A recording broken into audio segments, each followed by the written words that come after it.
اعوذ باللہ من الشیطان الرجیم بسم اللہ الرحمن الرحیم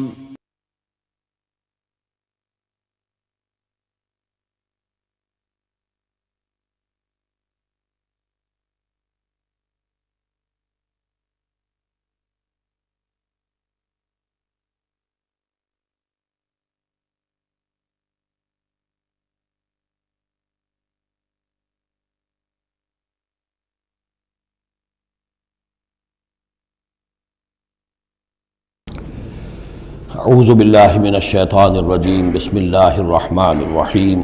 وَإِذَا ضَرَبْتُمْ فِي الْأَرْضِ فَلَيْسَ عَلَيْكُمْ جُنَاحٌ أَن تَقْصُرُوا مِنَ الصَّلَاةِ صدق اللہ العظیم۔ اب یہ پھر کچھ شریعت کے احکام آ رہے ہیں، گویا کہ خطاب کا رخ پھر اب مسلمانوں کی طرف، اہل ایمان کی طرف۔ شریعت کے احکام، عبادات سے متعلق تفاصیل۔ اور اے مسلمانوں، جب تم زمین میں سفر کرو تو کوئی حرج نہیں ہے تم پر، کوئی گناہ نہیں ہے کہ تم کچھ کم کر لیا کرو نماز میں۔ ان خفتم ان یفتنکم الذین کفروا، اگر تمہیں اندیشہ ہو کہ تم کو نقصان پہنچائیں گے کافر۔ ان الکافرین کانوا لکم عدوا مبینا، یقیناً یہ کافر تمہارے کھلے دشمن ہیں۔ یہ ہے قصر صلاۃ، لیکن صلاۃ الخوف کی حالت میں، جنگ کی حالت میں قصر کا حکم۔ اور اس میں بھی خاص طور پر جو صورتحال تھی کہ جب حضور کے ساتھ ہوتے تھے تو اب اگر شکل یہ ہوتی کہ آدھا آدھا لشکر علیحدہ علیحدہ نماز پڑھے اور پھر حضور ایک کے ساتھ نماز پڑھیں تو دوسروں کو محرومی کا احساس ہوتا۔ لہذا آپ دیکھیے کہ ایک بہت عمدہ تدبیر بتائی گئی۔ فَإِذَا كُنْتَ فِيهِمْ، تو اے نبی جب آپ بھی ان کے اندر موجود ہوں، فَأَقَمْتَ لَهُمُ الصَّلَاةَ، اور آپ نے ان کے لیے نماز کھڑی کر دی ہو، فَلْتَقُمْ طَائِفَةٌ مِّنْهُمْ مَعَكَ، تو ان میں سے ایک گروہ کو تو کھڑے ہونا چاہیے آپ کے ساتھ۔ وَلْيَأْخُذُوا أَسْلِحَتَهُمْ، اور جو دوسرے ہیں وہ اپنا اسلحہ لے کر وہ چاق و چوبند رہیں۔ فَإِذَا سَجَدُوا فَلْيَكُونُوا مِن وَرَائِكُمْ، تاکہ جب تم سجدہ کرو، جو حضور کے ساتھ نماز پڑھ رہے سجدے میں جائیں تو وہ دوسرا گروہ جو ہے جو نماز میں شریک نہیں ہے وہ ان کی حفاظت کرے، کھڑے رہیں ان کے پیچھے۔ وَلْتَأْتِ طَائِفَةٌ أُخْرَىٰ، اب اس کے بعد ہوتا کیا تھا کہ حضور نے ایک رکعت نماز پڑھا دی اور آپ بیٹھے رہے، دوسری رکعت کے لیے اٹھے نہیں۔ دوسری رکعت مسلمانوں نے خود ادا کر لی۔ اب جب انہوں نے سلام پھیر دیا چلے گئے تو جو پہلے جو تھے جو اس وقت تک شریک نہیں ہوئے تھے وہ حضور کے پیچھے آ گئے۔ اب حضور نے ایک رکعت اور پڑھی تو ان کی ایک رکعت حضور کے پیچھے ہو گئی، اس کے بعد حضور نے ایک رکعت کے بعد سلام پھیر دیا، انہوں نے پھر ایک رکعت اور ادا کر لی، اس طریقے سے کہ کوئی بھی حضور کی امامت کے شرف سے اور فضل سے محروم نہ رہے۔ فَإِذَا سَجَدُوا فَلْيَكُونُوا مِن وَرَائِكُمْ وَلْتَأْتِ طَائِفَةٌ أُخْرَىٰ لَمْ يُصَلُّوا فَلْيُصَلُّوا مَعَكَ، اب وہ دوسرا گروہ کو آنا چاہیے کہ جنہوں نے ابھی نماز نہیں پڑھی تھی کہ وہ آپ کے ساتھ نماز پڑھیں۔ وَلْيَأْخُذُوا حِذْرَهُمْ وَأَسْلِحَتَهُمْ، اور ان کو چاہیے کہ وہ اپنی ڈھالیں بھی، اپنا بچاؤ بھی اور اسلحہ بھی ساتھ رکھے۔ وَدَّ الَّذِينَ كَفَرُوا لَوْ تَغْفُلُونَ عَنْ أَسْلِحَتِكُمْ وَأَمْتِعَتِكُمْ، یہ کافر تو اسی طاق میں رہتے ہیں، اسی امید میں رہتے ہیں کہ تم جیسے ہی غافل ہو جاؤ۔ وَدَّ الَّذِينَ كَفَرُوا لَوْ تَغْفُلُونَ عَنْ أَسْلِحَتِكُمْ، اپنے اسلحہ سے غافل ہو جاؤ، وَأَمْتِعَتِكُمْ، اور اپنے مال و اسباب سے، فَيَمِيلُونَ عَلَيْكُمْ مَيْلَةً وَاحِدَةً، تو وہ تم پر ایک دم ٹوٹ پڑے حملے کے اندر۔ وَلَا جُنَاحَ عَلَيْكُمْ إِن كَانَ بِكُمْ أَذًى مِّن مَطَرٍ، اور کوئی حرج نہیں ہے تم پر، کوئی گناہ نہیں ہے اگر تمہیں کوئی تکلیف ہو یا بارش کی وجہ سے کوئی صورتحال ایسی ہو، اور کنتم مرضى، یا تم بیمار ہو، ان تضعوا اسلحتکم، کہ اسلحہ تو اپنا رکھ دو، وخذوا حذرکم، لیکن صرف ڈھال لے لیا کرو کہ اچانک کوئی حملہ ہو جائے تو اگر پوری تلوار نیزہ وغیرہ سب اپنے جسم پر لگایا ہوا ہے تو نماز کا پڑھنا مشکل ہے، اور یہ کہ حالات ایسے ہیں تو اسلحہ علیحدہ رکھ دیا جائے لیکن ڈھال اپنے پاس موجود رہے، تاکہ اچانک کوئی حملہ ہو تو کم سے کم انسان کو وقت ملے کہ وہ اپنے آپ کو بچا کر اور پھر وہ اپنا اسلحہ بھی لے لے گا۔ ان اللہ اعد للکافرین عذابا مہینا، یقیناً اللہ تعالیٰ نے کافروں کے لیے ایک بہت اہانت آمیز عذاب تیار کر رکھا ہے۔ فَإِذَا قَضَيْتُمُ الصَّلَاةَ، پھر جب یہ نماز اس طریقے سے تم ادا کر لو، فاذکروا اللہ قیاما وقعودا وعلی جنوبکم، تو پھر ذکر کرو اللہ کا کھڑے ہوئے، بیٹھے ہوئے، لیٹے ہوئے، سواریوں پر چلتے ہوئے۔ وہ ذکر جو ہے وہ ذکر کثیر، وہ صرف نماز کے ساتھ نہیں ہے، بلکہ جیسے سورہ جمعہ میں آیا ہے کہ فَإِذَا قُضِيَتِ الصَّلَاةُ فَانتَشِرُوا فِي الْأَرْضِ وَابْتَغُوا مِن فَضْلِ اللَّهِ وَاذْكُرُوا اللَّهَ كَثِيرًا لَعَلَّكُمْ تُفْلِحُونَ۔ ہر حال میں جب تم اللہ کو یاد رکھو، اللہ کا ذکر کرتے رہو۔ ادعیہ معصورہ ہیں، اوراد معصورہ ہیں، اوراد مسنونہ ہیں، ان کے سے اپنی زبان کو اور اپنے ذہن کو اور قلب کو ایمان کے ساتھ تر و تازہ رکھو۔ فَإِذَا اطْمَأْنَنْتُمْ، اور جب تمہیں امن حاصل ہو جائے، یعنی یہ نماز کی یہ کیفیت جو ہے یہ صرف اس شکل میں ہوگی کہ خوف ہے، صلاۃ الخوف۔ جب تمہیں امن حاصل ہو جائے، خوف جاتا رہے، فَأَقِیمُوا الصَّلَاةَ، پھر نماز قائم کرو جیسے کہ نماز کے قائم کرنے کے آداب ہیں، اس کی شرائط ہیں۔ ان الصلاۃ کانت علی المؤمنین کتابا موقوتا، یقیناً نماز اہل ایمان پر فرض کی گئی ہے، فرض ہونے کی شکل میں اور وقت کے ساتھ۔ اس کی فرضیت ہے اور موقوت ہے، اس کے اپنے اوقات ہیں، اور اس اوقات کے ضمن میں آپ کو بتا چکا ہوں کہ حضرت جبرائیل نے 2 دن نماز آپ کو پڑھائی، ایک دن 5 نمازیں اول وقت میں، دوسرے دن 5 نمازیں آخر وقت میں، اور بتایا کہ ان کے مابین وقت ہے۔ وَلَا تَهِنُوا فِي ابْتِغَاءِ الْقَوْمِ، اور دیکھو اس قوم یعنی اپنے دشمن کا پیچھا کرنے میں سست نہ بنو۔ اب تو یوں سمجھیے کہ جو حق و باطل کی جنگ ہے وہ آخری مرحلے کو پہنچ رہی ہے، اب آخری مرحلے پہ آ کے تھک نہ جانا۔ وَلَا تَهِنُوا فِي ابْتِغَاءِ الْقَوْمِ، ان کا پیچھا کرنے میں سست مت پڑو، ہمت نہ ہارو۔ ان تکونوا تعلمون، بڑے پیارے الفاظ ہیں، اگر تمہیں کوئی تکلیف پہنچتی ہے، الم پہنچتا ہے، بے آرامی ہے، فَإِنَّهُمْ يَعْلَمُونَ تعلمون، تو کیا انہیں نہیں پہنچتا؟ انہیں بھی تو تکلیف پہنچتی ہے، وہ بھی جنگ کر رہے ہیں، وہ بھی زخم کھاتے ہیں، ان کے بھی لوگ مر رہے ہیں، وہ ساری تکلیفیں انہیں بھی پہنچ رہی ہیں، دشمنوں کو بھی۔ وَتَرْجُونَ مِنَ اللَّهِ مَا لَا يَرْجُونَ، اور تم اللہ سے امیدیں رکھتے ہو جو وہ نہیں رکھتے۔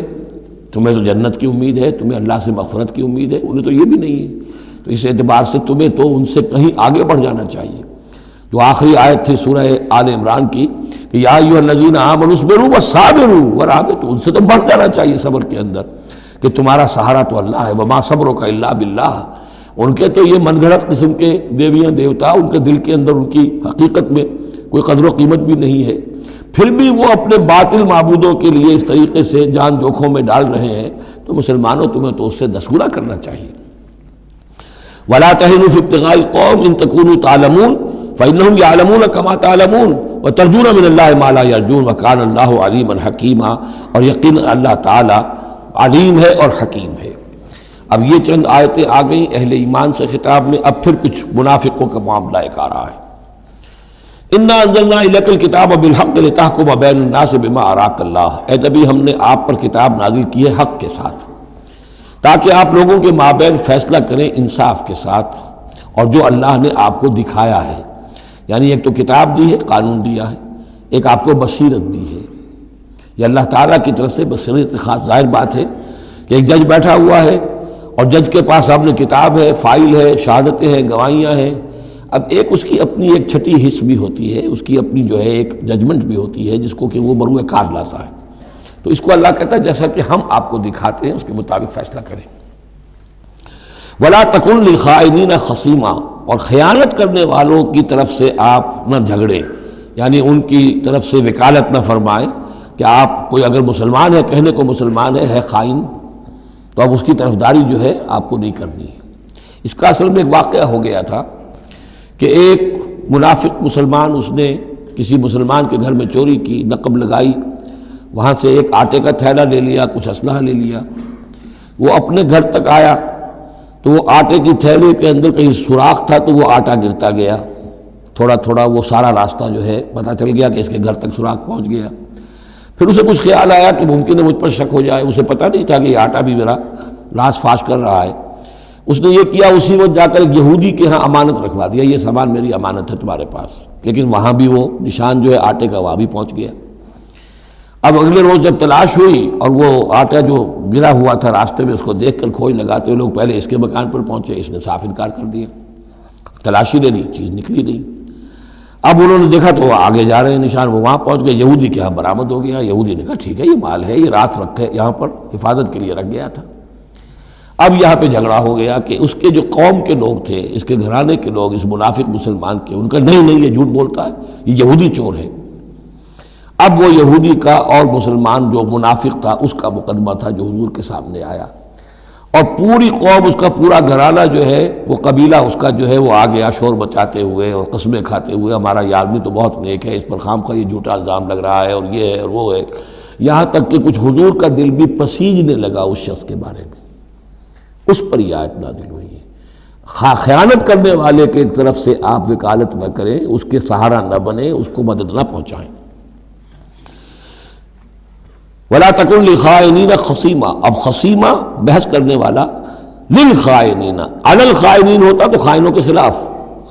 خائنوں کے حق میں آپ دلیل نہ دیں۔ واستغفر اللہ، اور یہ جو بھی آپ کی طبیعت میں نرمی پیدا کچھ ہو گئی تھی اس پر اللہ سے استغفار کیجئے،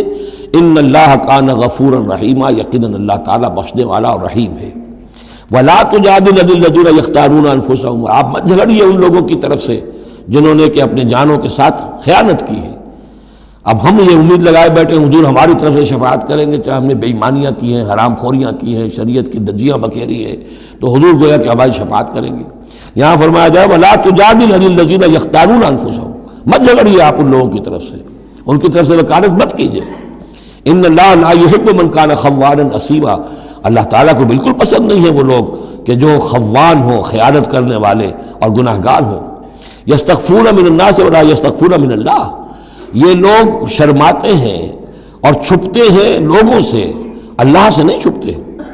وَهُوَ مَعَهُمْ إِذْ يُبَيِّتُونَ مَا لَا يَرْضَىٰ مِنَ الْقَوْلِ، حالانکہ جب یہ راتوں کو مشورے کرتے ہیں مسلمانوں کے خلاف، حضور کے خلاف، یہ منافقین کی بات آ رہی ہے تو اللہ تعالیٰ ان کے ساتھ موجود ہوتا ہے۔ اگر تو ایمان ان کا ہو اللہ پر تو انہیں معلوم ہو کہ اللہ سن رہا ہے ہماری بات۔ یہ مسلمانوں سے ڈرتے ہیں، خفیہ رکھتے ہیں اپنی باتوں کو، ان بدبختوں کو یہ خیال نہیں ہے کہ اللہ وہ تو ہر وقت ہمارے پاس موجود ہے۔ وَكَانَ اللَّهُ بِمَا يَعْمَلُونَ مُحِيطًا، اور جو کچھ وہ کر رہے ہیں اللہ اس کا احاطہ کیے ہوئے ہے، یعنی اس کی پکڑ سے یہ کہیں باہر نہیں نکل سکتے۔ ہاں انتم ہؤلاء جادلتم عنہم فی الحیات الدنیا، اب یہاں پہ اشارہ ہو رہا ہے وہ جو منافق مسلمان تھا چور، اس کے جو گھرانے والے لوگ تھے کہ اے لوگوں تم نے دنیا کی زندگی میں تو ان کی طرف سے جھگڑا کر لیا، یہاں تک کہ حضور کو بھی بچلانے کی حد تک تم پہنچ گئے۔ وَمَن يُجَادِلُ اللَّهَ عَنْهُمْ يَوْمَ الْقِيَامَةِ، قیامت کے دن کون مجادلہ کرے گا اللہ سے؟ یہاں تم چھڑا بھی لو، حضور کو بھی فرض کیجئے، حضور نے فرمایا، یہ حدیث موجود ہے کہ میرے سامنے کوئی مقدمہ پیش ہوتا ہے تو کوئی ایک فریق زیادہ چرب زبان ہوتا ہے، اپنی بات کو پیش کرتا ہے اور میرے ہاں سے وہ غلط فیصلہ لے جاتا ہے۔ فرض کیجئے زمین کا کوئی ٹکڑا تھا اور میں نے غلط ڈگری اس کے حق میں دے دی، تو وہ سمجھ لے کہ چاہے میری عدالت سے ڈگری لے کر گیا ہے لیکن وہ جہنم کا ٹکڑا لے کر گیا ہے، زمین کا ٹکڑا لے کر نہیں گیا ہے۔ تو یہ تو معاملات ہیں کہ جو بھی عدل ہو رہا ہے، فیصلہ ہو رہا ہے، اس میں جو بھی کیسز ہیں، جو بھی گواہیاں ہو رہی ہیں اس کے مطابق فیصلہ کر رہے ہیں۔ اب ہر وقت تو اللہ تعالیٰ کی طرف سے حضور صلی اللہ علیہ وسلم کے لیے ہر مرحلے پر تو نہیں تھا، جہاں اللہ ضروری محسوس کرتا تھا آپ کو متنبع فرما دیتا تھا۔ ہاں انتم ہؤلاء، یہ تمہیں لوگ ہو، جادلتم عنہم فی الحیات الدنیا، تم نے بہت جھگڑا کیا ان کی طرف سے، اپنے ساتھی اپنے رشتہ دار کی طرف سے دنیا کی زندگی میں۔ فمن یجادل اللہ عنہم یوم القیامہ، تو کون ہے جو اللہ سے جھگڑا کر سکے گا ان کی جانب سے قیامت کے دن؟ ام من یکون علیہم وکیلا، یا کون ہوگا جو اس کا کارساز بن سکے گا، ان کا وکیل بن سکے گا؟ وَمَن يَعْمَلْ سُوءًا أَوْ يَظْلِمْ نَفْسَهُ، اور جو کوئی بری حرکت کرے گا یا اپنے اوپر ظلم ڈھائے گا، ثم يستغفر اللہ، اور پھر اللہ سے استغفار کرے گا، یجد اللہ غفور الرحیم، وہ اللہ کو پائے گا غفور الرحیم۔ سیدھی روش ہے، غلطی ہو گئی، خطا ہو گئی، مان لو، جو دنیاوی سزا ہے وہ بھگت لو،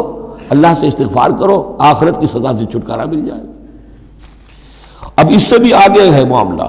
وَمَن يَكْسِبْ إِثْمًا فَإِنَّمَا يَكْسِبُهُ عَلَى نَفْسِهِ، جو کوئی بھی کوئی گناہ کماتا ہے وہ اپنی جان پر وبال لیتا ہے۔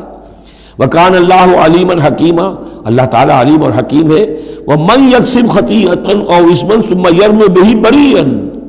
اور یہ معاملہ تو بہت بڑھ کر ہے کہ کسی نے کوئی گناہ کمایا، کوئی خطا کی، کوئی غلطی کی، کوئی جرم کیا، پھر اس کی تہمت لگا دی ایسے شخص پر جو بری ہے۔ یہودی تو بری تھا، اس کو سزا دلوانے کے لیے سب تل گئے۔ تو ثم یرم بہ بریئا، جو بری ہے اس سے، جس کا کوئی تعلق نہیں، اس کا اس میں کوئی گناہ میں حصہ نہیں، فقد احتمل بہتانا و اسما مبینا، تو اس نے تو اپنے سر پر بہت بڑا طوفان اور بہت کھلا گناہ کا بوجھ لے لیا ہے۔ ولولا فضل اللہ علیک، اب یہ حضور سے خطاب ہو رہا ہے کہ اس معاملے میں اگر اللہ تعالیٰ نے بر وقت آپ کو مطلع نہ کر دیا ہوتا، ولولا فضل اللہ علیک ورحمتہ لہمت طائفۃ منہم ان یضلوک، تو ان میں سے ایک گروہ ان منافقین میں سے وہ تو اس کے اوپر تل گیا تھا کہ آپ کو گمراہ کر دے، یعنی آپ سے غلط فیصلہ کروا لے، عدالت محمدی سے ظلم ہو جائے، اور وہ جو اصل میں مجرم نہیں تھا، بے گناہ جو ہے یہودی، اس کو پکڑ لیا جائے۔ وَلَوْلَا فَضْلُ اللَّهِ عَلَيْكَ وَرَحْمَتُهُ لَهَمَّتْ طَائِفَةٌ مِّنْهُمْ أَن يُضِلُّوكَ وَمَا يُضِلُّونَ إِلَّا أَنفُسَهُمْ، حقیقت میں وہ نہیں گمراہ کر رہے مگر اپنے آپ کو، وَمَا يَضُرُّونَكَ مِنْ شَيْءٍ، اور اے نبی وہ آپ کو نقصان نہیں پہنچا سکیں گے، یعنی ہم ایسے مواقع پر بر وقت آپ کو مطلع کرتے ہیں۔ وَأَنزَلَ اللَّهُ عَلَيْكَ الْكِتَابَ وَالْحِكْمَةَ، اور اللہ نے آپ پر کتاب نازل کی ہے اور حکمت نازل کی ہے، وَعَلَّمَكَ مَا لَمْ تَكُنْ تَعْلَمْ، اور وہ ساری باتیں آپ کو سکھائی ہیں جو آپ نہیں جانتے تھے، وَكَانَ فَضْلُ اللَّهِ عَلَيْكَ عَظِيمًا، اور یقیناً اللہ کا فضل آپ پر بہت بڑا ہے۔ لا خیر فی کثیر من نجواہم، اب یہ چونکہ منافقین تھے، یہ اپنے نجوا کرتے تھے، علیحدہ بیٹھ کے گفتگو کرنا، سرگوشیاں کرنا، اور طرح طرح کے نجوا ہوتے تھے، بیٹھے باتیں بھی کر رہے ہیں، مسکرا بھی رہے ہیں کسی کو دیکھ کر، تاکہ اس کے دل میں خلجان پیدا ہو جائے، یہ میرے بارے میں کوئی باتیں کر رہے ہیں، اشارے بھی کر رہے ہیں، تو 100 طرح سے ہتھ کنڈے، اور یہ ہماری مجلسوں میں بھی ہوتا ہے، یہ سارے معاملات جو کہ انسانی معاشرے کے اندر جیسے ہوتے تھے آج بھی ہوتے ہیں۔ لا خیر فی کثیر من نجواہم، یہ جو نجوا کرتے ہیں، سرگوشیاں کرتے ہیں، ان میں سے اکثر میں کوئی خیر نہیں ہے، الا من امر بصدقۃ، ہاں ایک بات ہو سکتی ہے، خاموشی سے کسی کو علیحدگی میں لے جا کر کسی صدقے کی اس کو تلقین کی جائے کہ بھائی دیکھو تمہیں اللہ نے غنی کیا ہے، یہ محتاج ہے، میں جانتا ہوں، تو علیحدگی بجائے اس کے کہ پبلک میں اس سے بات کرو، اسے علیحدہ جا کے سمجھاؤ، یہ اچھی بات ہے۔ او معروف، یا کسی اور نیکی کا حکم دے، او اصلاح بین الناس، یا لوگوں کے معاملات کو درست کرنے کے لیے، دو بھائی جھگڑ پڑے ہیں تو کرنا پڑتا ہے یہ کہ ایک سے جا کر بات سنیے، پھر اس کی بات جو ہے اس کو اچھی شکل میں پیش کیجئے دوسرے بھائی کے پاس کہ آپ کو مغالطہ ہوا، انہوں نے یہ بات یوں نہیں کہی تھی، یوں کہی تھی،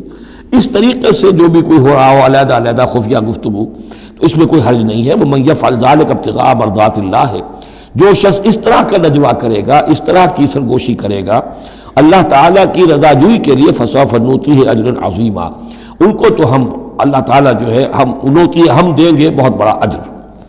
وَمَن يُشَاقِقِ الرَّسُولَ، اور جو رسول کی مخالفت پر تلا ہوا ہے، یہ نجوا کر رہا ہے مخالفت میں، سازشیں، سرگوشیاں، بھڑکا رہا لوگوں کو، دیکھو جی یہ کر دیا، یہ کر دیا، اپنے لوگوں کے لیے یہ کر دیا۔ غزوہ حنین میں ہوا، غزوہ حنین میں چونکہ بہت سے مسلمان وہ تھے مکے کے جو اسی وقت ایمان لائے تھے فتح مکہ کے بعد، اب بہت شریک تھے وہ اس جنگ کے اندر حنین میں، مال غنیمت میں حضور نے ان کی دلجوئی کے لیے، تالیف قلب کہتے ہیں، ذرا زیادہ مال دے دیا، اس پر لوگوں نے شور مچا دیا۔ دیکھو جی وقت جب کڑے وقت تھے، مشکل وقت تھے تو ہم، اب جب یہ اچھا وقت آیا ہے تو اپنے رشتہ دار یاد آ گئے۔ مکے والے ظاہر بات ہے رشتہ دار تو تھے، بات تو غلط نہیں ہے، قبیلہ تھا قریش کا۔ تو یہ 100 طرح کی باتیں جو آج ہوتی ہیں وہی ہوتی تھی ہمیشہ، یہ انسان کی فطرت جو ہے اس میں کوئی تغیر و تبدل نہیں ہوا ہے۔ وَمَن يُشَاقِقِ الرَّسُولَ مِن بَعْدِ مَا تَبَيَّنَ لَهُ الْهُدَىٰ، اور جو رسول کی مخالفت پر تل گیا اس کے بعد کہ اس پر ہدایت واضح ہو چکی، وَيَتَّبِعْ غَيْرَ سَبِيلِ الْمُؤْمِنِينَ، اور وہ اہل ایمان کے راستے کے سوا کوئی راستہ اختیار کرے، نُوَلِّهِ مَا تَوَلَّىٰ، ہم بھی اسی کی طرف اس کا رخ کر دیتے ہیں جو رخ اس نے اختیار کر لیا ہو، وَنُصْلِهِ جہنم، اور ہم اسے پہنچائیں گے جہنم میں، وَسَاءَتْ مَصِيرًا، اور وہ بہت بری جگہ ہے جانے کی اور لوٹنے کی۔ یہ آیت بڑی اہم ہے اس اعتبار سے کہ امام شافعی رحمۃ اللہ علیہ یہ کہتے ہیں کہ میں نے اجماع کا جو معاملہ ہے قرآن مجید سے تلاش کرنے کی کوشش کی اور مجھے نہیں ملا، یعنی اللہ کے اطاعت یہ تو ٹھیک ہے، جو قرآن میں آیا ہے وہ قانون کا ایک سورس ہے، حضور کا فرمان، حضور کی سنت سورس ہے، اسی طرح اجتہاد وہ بھی سمجھ میں آ گیا، یہ اجماع کس شے کا نام ہے، قرآن میں کہیں ذکر نہیں آیا۔ تو کہتے ہیں کہ میں نے 300 مرتبہ پورا قرآن پڑھا شروع سے آخر تک، صرف اس ایک مسئلے کو سامنے رکھ کر کہ مجھے اجماع کے لیے کوئی دلیل قرآن سے ملے، تب اس آیت پر آ کر 301ویں مرتبہ پھر نگاہ جمی، وَيَتَّبِعْ غَيْرَ سَبِيلِ الْمُؤْمِنِينَ، یعنی گویا کہ اہل ایمان کا جو راستہ ہے جس پر اجماع ہو گیا اہل ایمان کا، یہ خود اپنی جگہ ایک بہت بڑی سند ہے، اس لیے کہ حضور نے فرمایا میری امت ضلالت پر کبھی جمع نہیں ہوگی۔ تو تو جن چیز پر اجماع ہو جائے وہ گویا کہ وہ خود اپنی جگہ پر وہ اس کو ایک حیثیت حاصل ہو جاتی ہے، اوتھینٹسٹی۔ ان اللہ لا یغفر ان یشرک بہ، دوبارہ پھر وہ آیت آ گئی، اللہ تعالیٰ ہرگز نہیں بخشے گا اس سے کہ اس کے ساتھ شرک کیا جائے، ویغفر ما دون ذلک، اور بخش دے گا اس کے سوا جو کچھ ہے اس سے کمتر ہے، لمن یشاء، جس کو چاہے گا، یہ بھی کوئی فری لائسنس نہیں۔ ومن یشرک باللہ فقد ضل ضلالا بعیدا، اور جو شرک کرتا ہے اللہ کے ساتھ تو وہ تو پھر گمراہ ہو گیا اور گمراہی میں بھی بہت دور نکل گیا۔ ان یدعون من دونہ الا اناثا، اب یہاں گویا کہ پہلی مرتبہ آپ دیکھ رہے ہیں کہ وہ مشرکین مکہ کی بات بھی ہو رہی ہے، نہیں پکار رہی اللہ کے سوا مگر مؤنث کو، عورتوں کو، اس لیے کہ ان کی دیویاں جو ہیں لات، عزا، منات، لات الہ کی مؤنث ہے، لات، لا اور لات، اور عزا العزیز کا مؤنث ہے، العزیز، العزا، منات، یہ سب جو ہیں فیمنن نیمز ہیں۔ ان یدعون من دونہ الا اناثا، نہیں پکار رہے وہ مگر یہ فیمیل ڈیٹیز کو، وَإِن يَدْعُونَ إِلَّا شَيْطَانًا مَرِيدًا، اور نہیں پکار رہے یہ مگر در حقیقت شیطان کو پکار رہے ہیں، لات کا کوئی وجود نہیں، منات کا کوئی وجود نہیں، ہاں شیطان ضرور ہے جو ان کی پکار سن رہا ہے۔ لعنہ اللہ، اللہ نے اس پر لعنت فرما دی ہے، وقال، اور اس نے بھی یہ کہا ہے،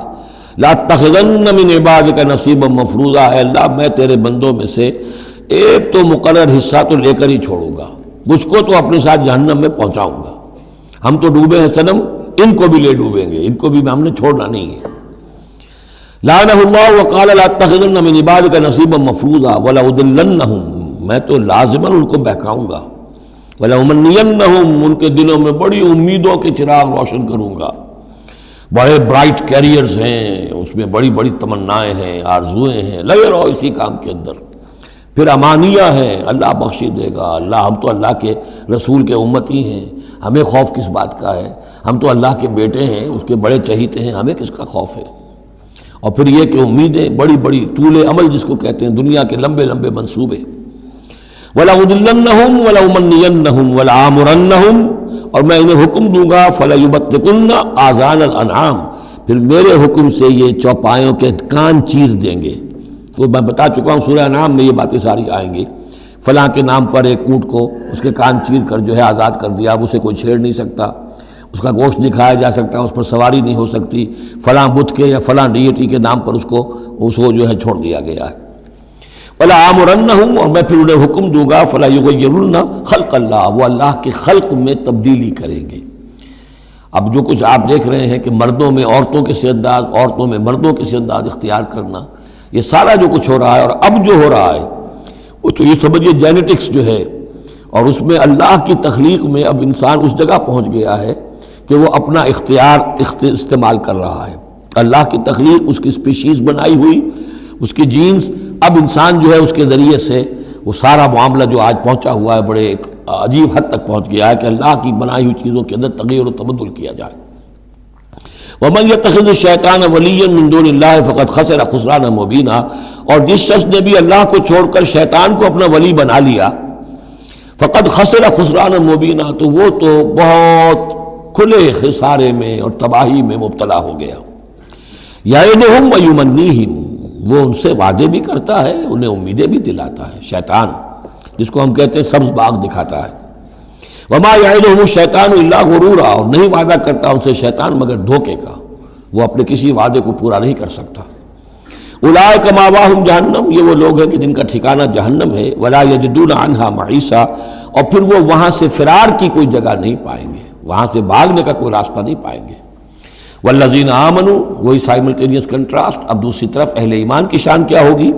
والذین آمنوا وعملوا الصالحات، جو لوگ ایمان لائیں اور نیک عمل کریں، سندخلہم جنات تجری من تحتہا الانہار، انہیں ہم عنقریب داخل کریں گے باغات میں جن کے نیچے نہریں بہتی ہوں گی، خالدین فیہا ابدا، جس میں وہ ہمیشہ ہمیش رہیں گے۔ وعد اللہ حقا، اللہ کا یہ وعدہ حق ہے، درست ہے، سچ ہے۔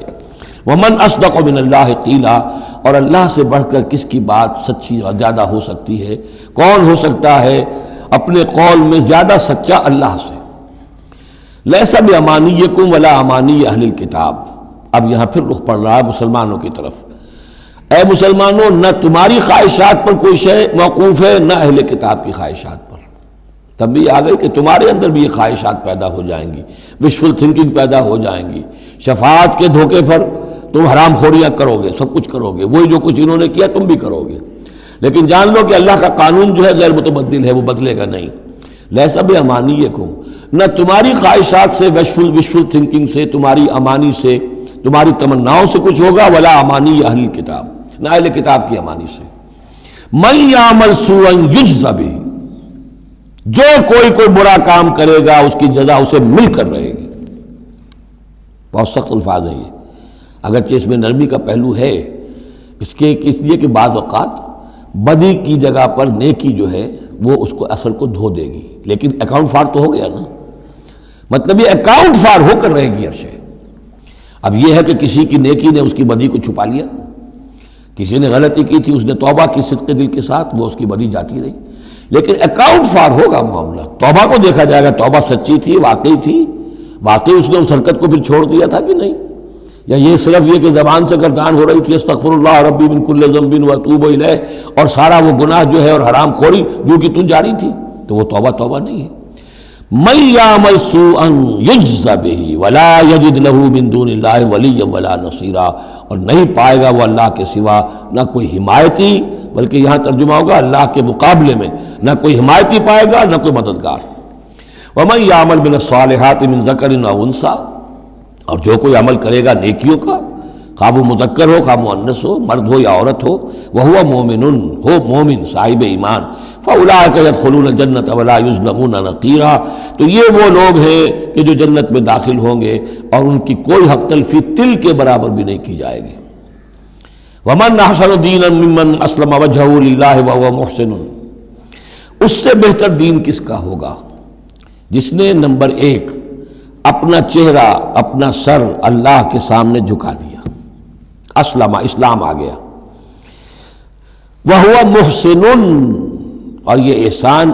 اس کے بعد اسلام ایمان احسان کے درجے تک پہنچ جائے، خوبصورتی کے ساتھ، خلوص کے ساتھ، للہیت کے ساتھ، پورے دین کا معاملہ، تفریق بین الدین نہیں، دین کے اندر جو ہے وہ حصہ بکھرا نہیں، ٹوٹل دین۔ ومن احسن دینا ممن اسلم وجهہ للہ وهو محسن واتبع ملۃ ابراہیم حنیفا، اور اس نے پھر پیروی کی دین ابراہیم کی یکسو ہو کر، یا ابراہیم کی جو یکسو تھا۔ واتخذ اللہ ابراہیم خلیلا، اور اللہ نے تو ابراہیم کو اپنا دوست بنا لیا تھا۔ وللہ ما فی السماوات وما فی الارض، اللہ ہی کے لیے جو کچھ کہ ہے آسمانوں میں اور جو کچھ کہ ہے زمین میں۔ وکان اللہ بکل شیء محیطا، اور یقیناً اللہ تعالیٰ ہر شے کا احاطہ کیے ہوئے ہے۔ اب جو حصہ آ رہا ہے یہ وہی مسلمانوں سے خطاب ہے، لیکن اس میں ایک استدراک سمجھیے کہ جو شروع میں کچھ آیتیں آئی تھیں خواتین کے معاملے میں، یتیم عورتوں کے معاملے میں، ان سے نکاح کے معاملے میں یا طلاق کے معاملے میں، اب اس میں کچھ وضاحتیں، کچھ سوالات مسلمانوں کی طرف سے ہوئے، مزید وضاحتیں طلب کی گئیں، تو اللہ نے یہ وضاحتیں نازل کی ہیں، اور یہاں پر ساتھ یہ فرما دیا وَيَسْتَفْتُونَكَ فِي النِّسَاءِ، اے نبی یہ آپ سے عورتوں کے بارے میں سوال کر رہے ہیں، بات پوری طرح ان پر کھلی نہیں ہے، واضح نہیں ہوئی ہے۔ قُلِ اللَّهُ يُفْتِيكُمْ فِيهِنَّ، ٹھیک ہے کہہ دیجئے اے نبی ان سے، اللہ تمہیں فتویٰ دیتا ہے، بتاتا ہے، وضاحت کرتا ہے ان کے بارے میں۔ وَمَا يُتْلَىٰ عَلَيْكُمْ فِي الْكِتَابِ مِنْ يَتَامَى النِّسَاءِ، اب وہ آیت نمبر 3 کے اندر بات واضح ہو گئی، قرآن نے ثابت کر دیا کہ وہاں جو کہا تھا کہ وَإِذْ خِفْتُمْ أَلَّا تُقْسِطُوا فِي الْيَتَامَى، تو یتامى النساء مراد تھی وہاں پر، کہ اگر تمہیں اندیشہ یہ ہو کہ یتیم لڑکیوں سے شادی کرو گے تو ان کے ساتھ انصاف نہیں کر سکو گے، اس لیے کہ ان کی طرف سے کوئی ہے نہیں جو ان کے حقوق کا پاسدار ہو اور تم سے کوئی بات پوچھ کر سکے ان کی طرف سے، تو پھر ان سے شادی مت کرو، بلکہ تم اور جو عورتیں ہیں شادی اگر کرنی ہے ایک سے زائد تو ما طاب لکم من النساء مثنی وثلاث ورباع، شادی کرو۔ تو یہاں فرمایا وہ تھا عورتوں کی، یتیم عورتوں کے بارے میں وہ حکم تھا، ما یتلی علیکم، جو تمہیں سنایا گیا، جو سنایا جا رہا ہے کتاب میں، فی یتامی النساء، ان عورتوں کے بارے میں کہ جو یتیم ہیں، وہ عورتیں یا لڑکیاں، لا تؤتونہن ما کتب لہن، تم دیتے نہیں ہو انہوں جو اللہ نے ان کے لیے لکھ دیا ہے، بغیر مہر کے یتیم بچی تھی، آپ نے شادی کر لی، کون اس کی طرف سے مہر طلب کرے گا؟ وترغبون ان تنکحوہن، اور چاہتے ہو کہ اسے نکاح بھی کرو، والمستضعفین من الولدان، اسی طرح بچے جو ہیں ان کے ساتھ بھی جو ظلم ہوتا ہے، وان تقوموا للیتامی بالقسط، اور وہ جو ہم نے تفصیل سے احکام دیے ہیں کہ یتیموں کے معاملے میں انصاف پر کاربند رہو، وما تفعلوا من خیر فإن اللہ کان بہ علیما، اور جو خیر بھی تم کرو گے اللہ اس سے واقف ہے، تمہاری نیتوں کو جانتا ہے۔ تو وہ احکام ہے، بنیادی ہدایات دے دی گئی ہیں، اور اس میں اس سے اضافی شے جو ہے وہ یہ ہے کہ تمہاری نیت صاف ہونی چاہیے۔ واللہ یعلم المفسد من المصلح، اللہ جانتا ہے کہ کون حقیقت میں شرارتی ہے اور کون جو ہے اس کی نیت صحیح ہے۔ وَإِنِ امْرَأَةٌ خَافَتْ مِنْ بَعْلِهَا نُشُوزًا، اب دیکھیے ایک نشوز عورت کے لیے آیا تھا کہ اگر واللاتی تخافون نشوزہن،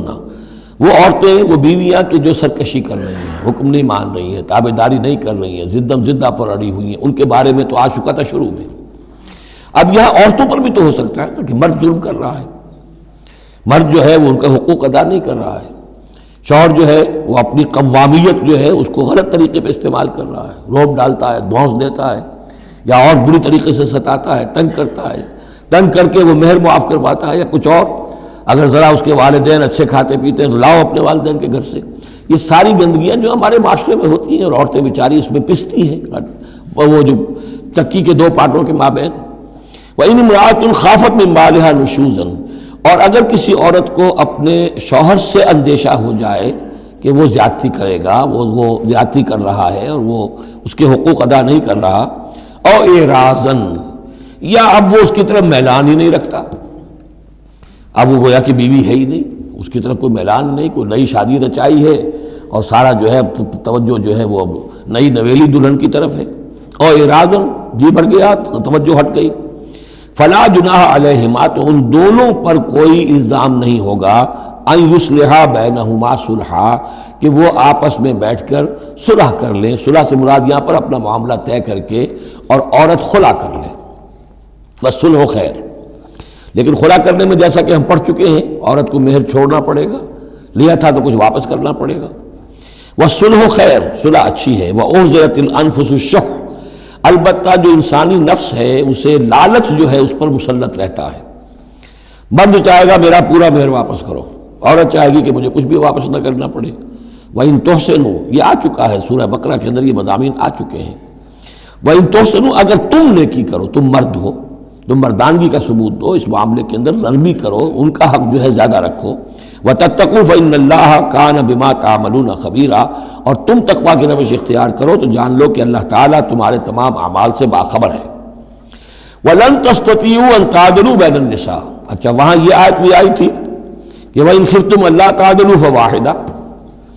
اگر تمہیں اندیشہ یہ ہو کہ تم اپنی بیویوں پہ اگر ایک سے زائد ہیں، دو ہیں، تین ہیں، چار ہیں، تو عدل نہیں کر سکو گے، تو پھر ایک ہی پر اکتفا کرو، پھر دوسری شادی مت کرو۔ تمہیں اطمینان ہے، تمہیں اپنے اوپر یہ اعتماد ہے کہ تم یہ عدل کر سکتے ہو، تب دوسری شادی کرو، ورنہ نہیں۔ لیکن اب اس میں جیسا کہ میں نے عرض کیا تھا کہ کچھ چیزیں تو ہوتی ہیں گنتی کی، ناپ تول کی، اس میں تو عدل ہو سکتا ہے، لیکن ایک قلبی میلان جو ہے اس کے اندر تو ظاہر بات ہے انسان کے اختیار میں نہیں ہے۔ حضور صلی اللہ علیہ وسلم نے اپنی تمام ازواج کے لیے ہر چیز گن گن کر، یعنی باریاں بھی مقرر تھیں آپ کی شب باشی کی، دن میں بھی اب آپ ایک چکر لگاتے تھے عصر اور مغرب کے درمیان، تو تھوڑی تھوڑی دیر ہر اپنی زوجہ محترمہ کے پاس ٹھہرتے تھے، کہیں تھوڑی دیر بھی زیادہ ہو جاتی تو کھلبلی مچ جاتی تھی، آج وہاں کیوں ٹھہر گئے، آج زینب کے پاس زیادہ وقت کیوں لگ گیا، آج فلاں کیا ہو گیا، وہاں شہد دیا گیا تھا، وہ شہد پی رہے تھے تو اس وجہ سے دیر لگ گئی۔ تو حضور سے جب کہا گیا اشارے کنائے سے، آپ نے قسم کھا لی اچھا میں آئندہ کبھی شہد نہیں پیوں گا، حضور نے اللہ تعالیٰ نے ٹوک دیا کہ حضور یہ کیوں آپ قسم کھا رہے ہیں، لما تحرم ما احل اللہ لک تبتغی مرضات ازواجک۔ تو یہ چیزیں جو ہوتی ہیں انسانی معاشرے میں، بہرحال بہت بہتر معاملہ تھا، بہت بہتر تھا حضور کی ازواج مطہرات کا آپس میں، لیکن یہ کہ بالکل ظاہر بات ہے کہ کچھ نہ کچھ تو شوق ناپا جو ہوتا ہے اس کے کوئی نہ کوئی اثرات تو ہوتے ہیں، یہ عورت کی فطرت ہے، وہ اس کے اندر اختیار میں نہیں ہے۔ تو یہ چیزیں جو ہے فرمایا کہ اگر تم وَلَن تَسْتَطِيعُوا أَن تَعْدِلُوا بَيْنَ النِّسَاءِ، تمہارے لیے ممکن ہی نہیں ہے کہ تم عورتوں کے مابین انصاف کر سکو۔ مراد کیا ہے؟ قلبی میلان، یہ حدیث کے اندر واضح ہو گیا۔ اور حضور فرمایا کرتے تھے کہ اللہ جو بھی چیزیں ہیں میں نے اس میں پورا عدل کیا ہے، باقی جہاں تک میرے دل کا میلان کا تعلق ہے مجھے امید ہے تو مجھ سے مواخذہ نہیں کرے گا، یہ ہے ظاہر بات ہے۔ لیکن اگر تم چاہو بھی تو تم عدل نہیں کر سکتے۔ وَلَن تَسْتَطِيعُوا أَن تَعْدِلُوا بَيْنَ النِّسَاءِ وَلَوْ حَرَصْتُمْ، چاہے تم کتنے حریص ہو اس کے، نہیں کر سکتے۔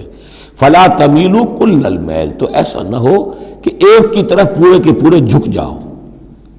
میلان، میل، کل المیل، ایک ہی کی طرف پورا میلان ہو جائے، فَتَذَرُوهَا كَالْمُعَلَّقَةِ کہ دوسری بیوی معلق ہو کر رہ گئے، اب نہ وہ شوہر والی ہے اور نہ آزاد ہے، اس سے کوئی تعلق ہی نہیں۔ وَإِن تُصْلِحُوا وَتَتَّقُوا اگر تم اصلاح کر لو اور تقوی کی روش اختیار کرو، فَإِنَّ اللَّهَ كَانَ غَفُورًا رَحِيمًا تو اللہ تعالیٰ بھی غفور الرحیم ہے۔ وَإِن يَتَفَرَّقَا اب یہ بہت اہم موضوع ہے کہ ہمارے ہاں طلاق کے بارے میں جو یہ مشہور ہو گیا صحیح ہے، ان ابغض الحلال عند اللہ الطلاق، یہ حلال چیزوں میں سب سے زیادہ اللہ کو ناپسند جو ہے وہ طلاق ہے، لیکن اسے کفر کے درجے تک پہنچایا ہوا ہے۔ لڑائی چل رہی ہے، جھگڑا چل رہا ہے، مزاجوں میں موافقت نہیں ہے، ایک دوسرے کو کوس رہے ہیں، دن رات کا جھگڑا ہے، طلاق نہیں دینی، یہ احمقانہ طرز عمل ہے، بالکل احمقانہ، شریعت کی منشا کے بالکل خلاف۔ یہاں آپ دیکھیں کہ ایک طرح کی ترغیب ہے طلاق کی، ترغیب۔ وَإِن يَتَفَرَّقَا اب اگر وہ متفرق ہو جائیں، علیحدہ ہو جائیں، سیپریشن جو آپ استعمال کرتے ہیں، سیپریٹ ہو جائیں، یغنی اللہ کلا من سعتہ اللہ دونوں کو اپنی کشادگی کشائش سے غنی کر دے گا۔ ہو سکتا ہے اس عورت کو بھی کوئی بہتر رشتہ مل جائے کہ جو اس سے اس کے ساتھ مزاجی موافقت رکھنے والا ہو، اور اس شوہر کو بھی اللہ تعالیٰ کوئی بہتر بیوی دے دے کہ جس کے اور اس کے درمیان جو ہے مزاج کے اندر موافقت پیدا ہو جائے۔ تو یہ کہ عدم موافقت ہے، لڑتے رہنا ہے، دنگا فساد ہے، لیکن یہ کہ وہ طلاق نہیں دینی ہے، یہ ہندوانہ اثرات ہیں ہم پر نمبر ایک، اور دوسرے عیسائیانہ اثرات ہیں۔ عیسائیت میں بھی طلاق حرام ہے، اس لیے کہ قانون اصل میں شریعت، انجیل میں شریعت اور قانون تو ہے ہی نہیں، لیکن جو حضور نے فرمایا ان ابغض الحلال عند اللہ الطلاق، ایسی ہی کوئی بات حضرت مسیح نے فرمائی کہ طلاق اگر بلا وجہ کوئی شخص طلاق دے دیتا ہے تو یہ ایسا ہی ہے، فرض کیجئے کہ اب وہ عورت جو ہے اس کی وہ بے سہارا رہ گئی، ہو سکتی ہے کہ اس کا آوارہ ہو جائے، تو گویا کہ اب اس کی گناہ کا وبال اس پر ہوگا کہ جس نے اسے طلاق دی ہے، بلا سبب طلاق دے دی۔ اب وہ عورت جو ہے اگر اس کی شادی اور نہیں ہوئی تو اس کی آوارگی کا امکان موجود ہے۔ تو اس کو سمجھنا چاہیے کہ یہ اخلاقی تعلیم تھی، یہ قانونی تعلیم نہیں تھی۔ قانونی تعلیم تو وہی ہے کہ جو تورات کے اندر ہے، آپ حضور حضرت مسیح فرما کر گئے ہیں کہ یہ نہ سمجھو کہ میں قانون کو ختم کرنے آیا ہوں، موزائک لا جو ہے حضرت موسیٰ کی شریعت وہ تم پر نافذ رہے گی، لاگو رہے گی، عائد رہے گی۔ تو قانون قانون ہے اور اس کے ساتھ اخلاق کی تعلیم ہوتی ہے، اس کو انہوں نے قانون بنا دیا، نتیجہ یہ ہوا جب تک بیوی کے اوپر آپ بد کرداری کا الزام ثابت نہ کر دیں آپ طلاق نہیں دے سکتے، لہذا وہ 100 طریقے کر کے پہلے اسے بد کردار بناتے ہیں اور پھر اس کا ثبوت لیتے ہیں، تب جان چھڑاتے ہیں، ورنہ جان چھوڑ نہیں سکتی۔ تو یہ سارا کا سارا معاملہ جو ہے شریعت کے اندر تو جو صحیح راستے رکھ دیے گئے ہیں ان کو اگر چھوڑا جائے گا تو پھر غلط راستے اختیار کرنے پڑیں گے۔ تو ایک ہندوانہ اثرات جو ہمارا پس منظر ہے، اور ایک جدید تہذیب کے جس پر عیسائیت کا غلبہ ہو گیا تھا، ان کے ہاں کے اثرات کی وجہ سے یہ طلاق کا معاملہ ہمارے ہاں تقریباً کفر بنا دیا لوگوں نے۔ وَإِن يَتَفَرَّقَا يُغْنِ اللَّهُ كُلًّا مِّن سَعَتِهِ اگر وہ علیحدہ ہو جائیں، نہیں مزاجوں کی موافقت ہو رہی، وَكَانَ اللَّهُ وَاسِعًا حَكِيمًا اللہ بڑی وسعت رکھنے والا ہے، بڑی سمائی رکھنے والا ہے، اس کے خزانے بڑے وسیع ہیں، حکیم ہے، حکمت والا ہے، اس کا ہر حکم جو ہے وہ حکمت پر مبنی ہے۔ وَلِلَّهِ مَا فِي السَّمَاوَاتِ وَمَا فِي الْأَرْضِ اللہ ہی کا ہے جو کچھ کہ ہے آسمانوں میں اور جو کچھ کہ ہے زمین میں۔ وَلَقَدْ وَصَّيْنَا الَّذِينَ أُوتُوا الْكِتَابَ مِن قَبْلِكُمْ وَإِيَّاكُمْ أَنِ اتَّقُوا اللَّهَ اور دیکھو مسلمانوں، جو تم سے پہلے تھے انہیں بھی ہم نے وصیت کی تھی، جنہیں کتاب دی تھی، اور اب تمہیں بھی وصیت یہی ہے کہ اللہ کا تقوی اختیار کرو، اصل شے ہے تقوی، ورنہ شریعت جو ہے اس کا بھی مذاق بن جائے گا۔ اسی لیے حضور کا جو خطبہ ہے بہت مشہور، عام جمعوں میں آپ سنتے بھی ہوں گے، اوصیکم ونفسی بتقوی اللہ، مسلمانوں میں تمہیں بھی وصیت کرتا ہوں اور اپنے نفس کو بھی وصیت کرتا ہوں کہ اللہ کا تقوی اختیار کریں۔ قوا انفسکم واہلیکم نارا، بچاؤ اپنے آپ کو اور اپنے اہل و عیال کو آگ سے۔ تو یہ تقوی جو ہے، وَلَقَدْ وَصَّيْنَا الَّذِينَ أُوتُوا الْكِتَابَ مِن قَبْلِكُمْ تم سے پہلے جن کو کتاب دی گئی تھی انہیں بھی ہم نے وصیت کی تھی، وَإِيَّاكُمْ اور سن لو تم بھی کان کھول کر، تمہیں بھی یہ وصیت ہے، أَنِ اتَّقُوا اللَّهَ کہ اللہ کا تقوی اختیار کرو۔ وَإِن تَكْفُرُوا اگر تم نہ مانو گے، فَإِنَّ لِلَّهِ مَا فِي السَّمَاوَاتِ وَمَا فِي الْأَرْضِ تو جو کچھ بھی ہے آسمانوں میں اور جو کچھ بھی ہے زمین میں وہ اللہ ہی کا ہے۔ وَكَانَ اللَّهُ غَنِيًّا حَمِيدًا اور اللہ تعالیٰ تو غنی ہے، اپنی ذات میں خود ستودہ صفات ہے۔ وَلِلَّهِ مَا فِي السَّمَاوَاتِ وَمَا فِي الْأَرْضِ، اور آسمان اور زمین میں جو کچھ ہے وہ اللہ کا ہے، وَكَفَى بِاللَّهِ وَكِيلًا، اور اللہ کافی ہے کارساز ہونے کے اعتبار سے۔ عورت بھی یہ سمجھے میرا کارساز اللہ ہے، یہ شوہر جو میرا ہے یہ ظلم کر رہا ہے، میرے ساتھ انصاف نہیں کر رہا ہے، تو میں اسے تعلق منقطع کروں، اللہ بہتر میرے لیے کوئی راستہ پیدا کر دے گا، اللہ کارساز ہے۔ اسی طریقے سے مرد بھی یہ سمجھے، کوئی عورت ہے دین کے معاملے میں نہیں اس کے ساتھ تعاون کر رہی ہے، وہ دین کا کام کرنا چاہتا ہے، تو آخر یہ نہیں ہے کہ سمجھا جائے کہ ہر صورت عورت سے تو نباہ کرنا ہے چاہے اللہ کس سے بغاوت ہو جائے، یہ تو کوئی بات نہ ہوئی، ہر چیز کو رکھنا ہے اپنے مقام پر۔ ان یشاء یذہبکم ایھا الناس، اے لوگوں کیا سمجھتے ہو تم، اللہ چاہے تو تم سب کو لے جائے، ختم کر دے، ویات بآخرین، اور لوگوں کو پیدا کر دے، تمہاری کوئی حیثیت نہیں اللہ کے مقابلے میں، نفس واحد کی طرح ہو، جب چاہے اللہ تعالیٰ تم سب کو نسیہ منسیہ کر دے۔ وَكَانَ اللَّهُ عَلَى ذَلِكَ قَدِيرًا، اور یقیناً اللہ تعالیٰ اس چیز پر قادر ہے۔ مَنْ كَانَ يُرِيدُ ثَوَابَ الدُّنْيَا فَعِندَ اللَّهِ ثَوَابُ الدُّنْيَا وَالْآخِرَةِ،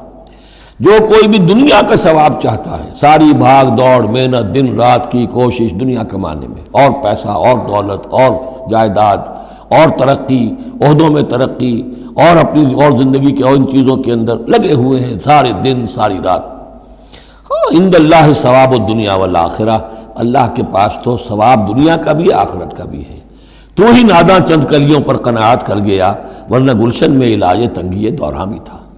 اللہ سے تم مانگو، دنیا بھی مانگو آخرت بھی مانگو۔ ربنا آتنا فی الدنیا حسنۃ وفی الآخرۃ حسنۃ وقنا عذاب النار، اللہ کے ساتھ اپنے معاملے کو درست کرو، خلوص و اخلاص کے اوپر اپنا تعلق استوار کرو، اس کی طرف سے جو ذمہ داریاں ہیں انہیں ادا کرو، پھر یہ کہ اللہ تعالیٰ دنیا سے بھی نوازے گا۔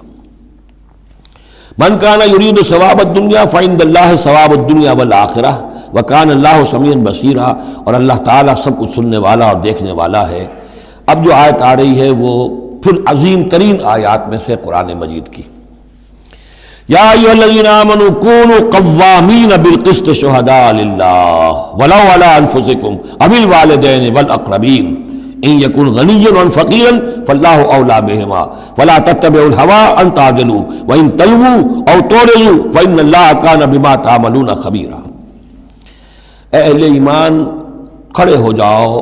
عدل کو قائم کرنے کے لیے پوری قوت کے ساتھ۔ سورہ آل عمران میں ہم نے کیا پڑھا تھا؟ اللہ قائما بالقسط ہے، شہد اللہ انہ لا الہ الا هو والملائکۃ واولو العلم قائما بالقسط۔ جب اللہ عدل قائم کرنا چاہتا ہے تو اللہ کے اس دنیا میں کارندے کون ہیں؟ اہل ایمان، سپاہی ہیں، اللہ کے سپاہی، لہذا عدل قائم کرے گا اللہ دنیا میں اہل ایمان کے ذریعے۔ اللہ دین کا غلبہ چاہتا ہے لیکن اہل ایمان کو جانیں دینی ہوگی، کوششیں کرنی ہوگی، اثار کرنا ہوگا، قربانیاں دینی ہوگی، تب دین غالب ہوگا۔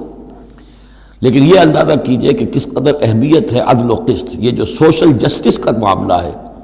جتنا زور اسلام نے دیا ہے، بدقسمتی سے آج کا ہمارا مذہبی طبقہ اتنا ہی اس سے بے بہرا، سرے سے انہیں پتہ ہی نہیں کہ سوشل جسٹس کی بھی کوئی اہمیت اسلام میں ہے۔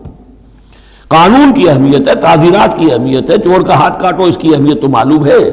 لیکن یہ کہ اس نظام کو درست کرو، ظلم ختم کرو، ایکسپلائٹیشن ختم کرو۔ یہ سرمایہ دار جس طریقے سے خون چوس رہے ہیں، اور چوس چوس کا جیسے مچھر پھول جاتا ہے ہمارا خون پی کر، اس طرح وہ پھولے ہوئے ہیں، آخر یہ پورا نظام درست کرو نا۔ یہ مشین جو ہے، یہ پورا نظام جو ہے جس میں کہ ڈسٹریبیوشن آف ویلتھ جو ہے اس کا نظام غلط ہے۔ ایک ایسی چکی ہے کہ آٹا پیس کر ایک طرف ڈالتی ہے، دوسری طرف ڈالتی ہی نہیں، ایک طرف بھوک ہے، کاد الفقر ان یکون کفرا، یہ فقر جو ہے یہ تو کفر تک انسان کو پہنچا دیتا ہے۔ پہلے وہ نظام قائم کرو جس میں عدل ہو، جس میں ضمانت دی گئی ہو کہ ہر شخص کی، ہر شہری کی بنیادی ضروریات کی کفالت ہے، جو نظام خلافت کے اندر ہے۔ پھر کوئی چوری کرے تو ہاتھ کاٹو، ضرور کاٹو، لیکن یہ ہے کہ قانون تو ہمیں معلوم ہے، بحالات موجودہ آپ وہ قانون نافذ کر دیجئے، فائدہ ہوگا حرام خوروں کو، بلیک مارکیٹیوں کو، جنہوں نے کہ حرام خوری سے دولت جمع کی ہوئی ہے۔ چور کا ہاتھ کٹے گا تو وہ پھر پاؤں پھیلا کے سوئیں گے، انہیں ڈر کائے کا رہا، فائدہ انہیں ہوگا۔ اصل شے یہ، میں یہ نہیں کہہ رہا کہ شریعت نافذ نہ کی جائے معاذ اللہ، لیکن یہ کہ شریعت شریعت ہے، دین دین ہے۔ لا جو ہے وہ سب سرو کرتا ہے سسٹم کو، قانون جو ہے وہ کسی نظام کو قائم کرتا ہے، مضبوط کرتا ہے، سب سرو کرتا ہے، اس کی خدمت کرتا ہے۔ جو سسٹم ہے نظام دین کا اس کو قائم کرو، اور پھر اس کو قائم رکھنے کے لیے، اسے کنسولیڈیٹ کرنے کے لیے، اسے چلانے کے لیے، اسے مستقل کرنے کے لیے قانون نافذ کرو۔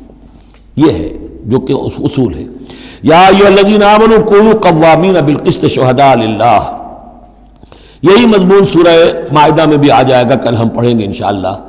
صرف یہ کہ اس میں ترتیب بدل گئی ہے، یا ایھا الذین آمنوا کونوا قوامین للہ شہداء بالقسط، بس اتنا فرق ہے۔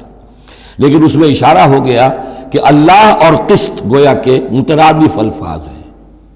گواہ بن جاؤ اللہ کے، یا گواہ بن جاؤ قسط کے، کھڑے ہو جاؤ اللہ کے لیے یا کھڑے ہو جاؤ انصاف کے لیے۔ معلوم ہوا اللہ اور قسط یہ مترادف ہیں۔ یا ایھا الذین آمنوا کونوا قوامین بالقسط شہداء للہ ولو علی انفسکم، خواہ یہ انصاف کی بات تمہارے اپنے خلاف جا رہی ہو، اوی الوالدین یا تمہارے والدین کے خلاف جا رہی ہو، والاقربین خواہ تمہارے قرابت داروں کے خلاف جا رہی ہو۔ تمہارا تعلق عدل کے ساتھ، انصاف کے ساتھ، قسط کے ساتھ ہے، رشتہ داری کے ساتھ نہیں۔ ان یکن غنیا اور فقیرا، ایک چور دروازہ یہ ہوتا ہے تو خیر حق تو اس کا نہیں بنتا ہے، لیکن یہ غریب ہے، چلو میں اس کے حق میں فیصلہ کر دوں۔ ان یکن غنیا اور فقیرا فاللہ اولیٰ بہما، چاہے وہ شخص غنی ہے یا فقیر ہے، دونوں کا پشت پناہ اللہ ہے، دونوں کا کفیل اللہ ہے، تم نہیں ہو کفیل۔ تمہیں فیصلہ کرنا ہے جو صحیح ہے، جو عدل پر ہے، جو انصاف پر ہے، وہ فیصلہ کرنا ہے، کسی کی جانبداری نہیں۔ وہ جانبداری نہ باپ کی کرنی ہے، نہ ماں کی کرنی ہے، نہ بھائی کی کرنی ہے، نہ خود اپنی کرنی ہے۔ یا ایھا الذین آمنوا کونوا قوامین بالقسط شہداء للہ، اللہ کے گواہ بن کر کھڑے ہو جاؤ اللہ کے حق میں۔ دیکھیے شہادت اعلیٰ، لوگوں پر گواہی، اور شہادت للہ، اللہ کے لیے گواہی۔ یہوہاز وٹنسز، اللہ کے گواہ، یہ تو ہمیں ہونا چاہیے، اللہ کے گواہ بن کر کھڑے ہو جائیں، ہر حق بات جو اللہ کی طرف سے اس کے علمبردار ہوں، اور اس حق کو قائم کرنے کے لیے تن من دھن لگانے کے لیے اپنی کمر کس لیں۔ وَلَوْ عَلَىٰ أَنفُسِكُمْ وَبِالْوَالِدَيْنِ وَالْأَقْرَبِينَ إِن يَكُنْ غَنِيًّا أَوْ فَقِيرًا فَاللَّهُ أَوْلَىٰ بِهِمَا، ان کا خیر خواہ اللہ ہے۔ فَلَا تَتَّبِعُوا الْهَوَىٰ، تو دیکھو خواہشات کی پیروی نہ کرو، أَن تَعْدِلُوا، مبادا تم عدل سے ہٹ جاؤ، کہ تم عدل نہ کرو، خواہشات کی پیروی کر کے عدل سے برگشتہ ہو جاؤ۔ وَإِن تَلْوُوا أَوْ تُعْرِضُوا، اگر تم زبانوں کو ادھر ادھر مروڑے گے، بات جس کو آپ کہتے ہیں کہ اپنے جو ہے اپنے الفاظ جو ہیں ان کو انسان جو ہے چوئنگ یور ورڈز، تو اس طریقے سے کہ بات کہنا بھی چاہتے ہیں کہہ بھی نہیں پا رہے ہیں، حق بات جو ہے زبان سے نکالنا نہیں چاہتے، غلط بات نکل نہیں رہی ہے۔ ان تلووا او تعرضوا، یا تم اعراض کرو گے، بچ جاؤ گے، منہ موڑ لو گے، فإن اللہ کان بما تعملون خبیرا، تو اللہ تعالیٰ جو کچھ تم کر رہے ہیں اس سے پوری طرح باخبر ہے، اللہ بے خبر نہیں ہے۔ اس کے بعد اب جو مضمون آ رہا ہے وہ شاید اس سورہ مبارکہ کا اہم ترین مضمون ہے۔ یا ایھا الذین آمنوا آمنوا باللہ ورسولہ والکتاب الذی نزل علی رسولہ والکتاب الذی انزل من قبل، اے ایمان والو ایمان لاؤ اللہ پر اور اس کے رسول پر، اور اس کتاب پر جو اس نے نازل فرمائی اپنے رسول پر، اور اس کتاب پر جو اس نے پہلے نازل فرمائی۔ ایمان والو ایمان لاؤ، چھ معنی دارت۔ ایک ایمان ہے اقرار باللسان، وہ تو تمہیں حاصل ہے، وہ تمہیں موروثی طور پر حاصل ہو گیا، مسلمان ماں باپ کے گھر میں پیدا ہو گئے، وہ ایمان مل گیا۔ یا یہ کہ اس وقت پورا قبیلہ اسلام لا رہا ہے، ان میں پکے بھی تھے، کوئی کچے بھی آ گئے، انہوں نے بھی کہا اشہد ان لا الہ الا اللہ اشہد ان محمد رسول اللہ، وہ ایمان ایک درجے میں تو حاصل ہو گیا۔ اس لیے ہم پڑھ چکے ہیں کہ کوئی تمہیں اگر راستے میں ملا ہے اور وہ اپنا اسلام ظاہر کرتا ہے، آپ کہہ نہیں سکتے کہ تم مومن نہیں ہو۔ تو ایمان کا ایک درجہ تو وہ ہے، قانونی درجہ ہے، کہ جس نے کہا اشہد ان لا الہ الا اللہ واشہد ان محمد رسول اللہ، وہ مومن ہے۔ لیکن کیا حقیقی ایمان یہی ہے؟ نہیں، ایمان کیا ہے؟ یقین قلبی۔ یا ایھا الذین آمنوا آمنوا باللہ ورسولہ، ایمان لاؤ اللہ پر۔ اب ہم ترجمہ کریں گے، یوں کہیں گے ایمان لاؤ اللہ پر جیسے کہ ایمان لانے کا حق ہے، مانو رسول کو جیسے کہ ماننے کا حق ہے، اور یہ اسی وقت ادا ہوگا جب اللہ اس کے رسول پر ایمان دل میں کھب گیا ہو، جیسے صحابہ کے بارے میں فرمایا گیا سورہ حجرات میں وَلَٰكِنَّ اللَّهَ حَبَّبَ إِلَيْكُمُ الْإِيمَانَ وَزَيَّنَهُ فِي قُلُوبِكُمْ، اللہ نے ایمان کو تمہارے نزدیک محبوب بنا دیا، اسے تمہارے دلوں میں کھبا دیا ہے۔ اور کچھ لوگوں کے بارے میں فرمایا قالت الاعراب آمنا قل لم تؤمنوا ولکن قولوا اسلمنا ولما يدخل الايمان في قلوبكم، یہ بدو دعویٰ کر رہے ہیں ہم ایمان لے آئے۔ اے نبی ان سے کہہ دیجئے تم ہرگز ایمان نہیں لائے ہو، ہاں یوں کہہ سکتے ہو کہ ہم مسلمان ہو گئے، اسلام لے آئے ہیں، ہم نے سر تسلیم خم کر دیا، ہم نے اطاعت قبول کر لی، لیکن ابھی تک ایمان تمہارے دلوں میں داخل نہیں ہوا ہے۔ اصل ایمان وہ ہے جو دل میں داخل ہو جائے، اقرار باللسان و تصدیق بالقلب۔ لیکن یہاں بھی اصل میں جو ہے روئے سخن کن کی طرف ہو رہا ہے؟ منافقین کی طرف ہو رہا ہے۔ وہ ایمان تو لائے تھے لیکن وہ ایمان نہیں تھا۔ یا ایھا الذین آمنوا آمنوا باللہ ورسولہ والکتاب الذی نزل علی رسولہ، قرآن کے لیے لفظ نزل، والکتاب الذی انزل من قبل، اور تورات کے لیے انزل، اور اس کتاب پر بھی جو پہلے نازل کی گئی تھی۔ وَمَن يَكْفُرْ بِاللَّهِ وَمَلَائِكَتِهِ، جو کوئی کفر کرے گا اللہ کا اور اس کے فرشتوں کا، وَكُتُبِهِ اور اس کی کتابوں کا، وَرُسُلِهِ اور اس کے رسولوں کا، وَالْيَوْمِ الْآخِرِ اور قیامت کے دن کا، فَقَدْ ضَلَّ ضَلَالًا بَعِيدًا، تو وہ تو گمراہ ہو گیا اور گمراہی میں بہت دور نکل گیا۔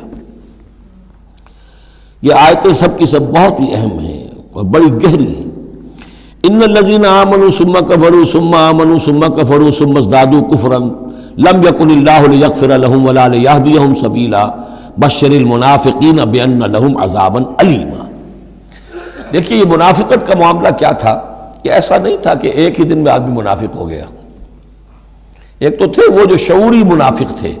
جو فیصلہ کر کے، جو ہم سورہ آل عمران میں پڑھ آئے ہیں، صبح ایمان کا اعلان کریں گے، شام کو ہم پھر کافر ہو جائیں گے، مرتد ہو جائیں گے، تو معلوم ہوا ایمان انہیں نصیب ہوا ہی نہیں، اور انہیں بھی معلوم تھا کہ ہم مومن نہیں ہیں، ہم ایمان لائے نہیں ہیں، تو دھوکہ دے رہے ہیں۔ یہ شعوری منافق ہوا۔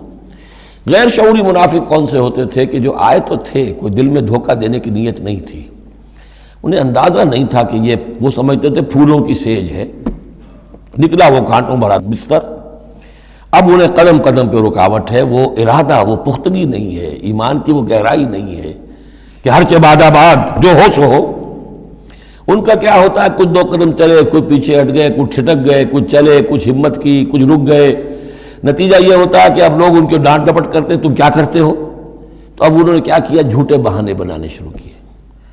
اور پھر آخری درجہ جھوٹی قسمیں کھانی شروع۔ خدا کی قسم یہ مجبوری تھی، اس لیے میں رک گیا تھا، تم سمجھتے ہو کہ میں جہاد میں نہیں جانا چاہتا تھا،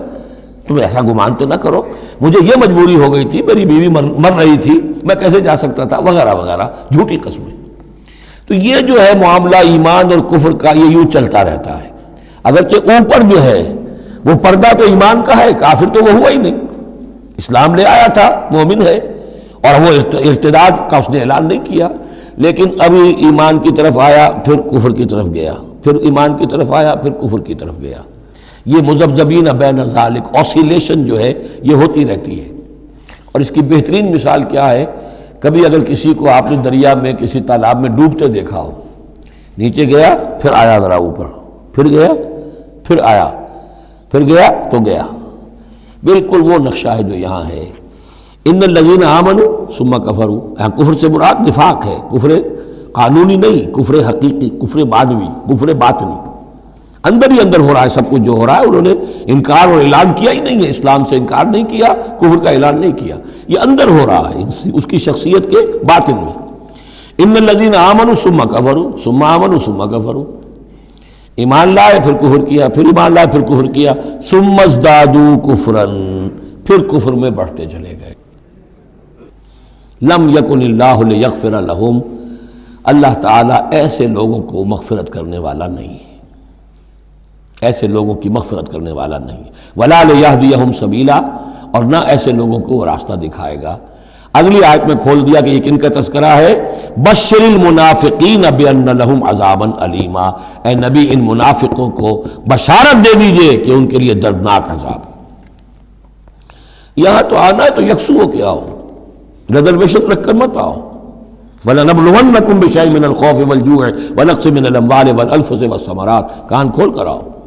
لَتُبْلَوُنَّ فِي أَمْوَالِكُمْ وَأَنفُسِكُمْ وَلَتُسْمَعُنَّ مِنَ الَّذِينَ أُوتُوا الْكِتَابَ مِن قَبْلِكُمْ وَالَّذِينَ أَشْرَكُوا أَذًى كَثِيرًا، تمہیں سننی پڑیں گی، ساری تلخ باتیں سننی پڑیں گی، کڑوے گھونٹ کرنے پڑیں گے، قدم قدم پر آزمائشیں آئیں گی۔ در رہے منزل لیلا کے خطر ہاس بسے، شرط اول قدم ہی نس کے مجنون باشی۔ بشر المنافقین، تنزیہ انداز ہے، ان منافقوں کو بشارت دے دیجئے محمد صلی اللہ علیہ وسلم کہ ان کے لیے بہت دردناک عذاب ہے۔ الذین یتخذون الکافرین اولیاء من دون المؤمنین، ان کی ایک شان یہ بھی تھی کہ وہ جو کفار تھے ان کو دوست بناتے تھے۔ وہ چاہتے تھے نا don't keep all your eggs in one basket, بالکل یکسو مسلمانوں کے ساتھ ہو جاؤ، کیا پتہ ہے کل پلڑا جو ہے بدل جائے۔ تو کفار کے ساتھ بھی keep some good office with them also, کچھ نہ کچھ ان کے ساتھ رہے معاملہ، کہہ سکیں وقت کے اوپر، تو دوستیاں رکھتے تھے۔ الذین یتخذون الکافرین اولیاء من دون المؤمنین، اہل ایمان کو چھوڑ کر ان کو دوست بناتے ہیں اور ان کو اپنا پشت پناہ بناتے ہیں۔ ایبتغون عندہم العزہ، کیا وہ ان کے اس قرب میں اور ان کی محفلوں میں جا جا کر عزت چاہتے ہیں، عزت کی تلاشی ہیں۔ امریکہ جانا بہت بڑا اعزاز ہے، اتنی بڑا اعزاز مل گیا تو یہ عزت ہی ہے نا جو انسان ڈھونڈنے کے لیے، اور اس کے لیے کروڑوں روپیہ خرچ ہوتا ہے، اس کے لیے جو بھی لابینگ ہوتی ہے، اس کے لیے وہ چند منٹ کی ملاقات کے لیے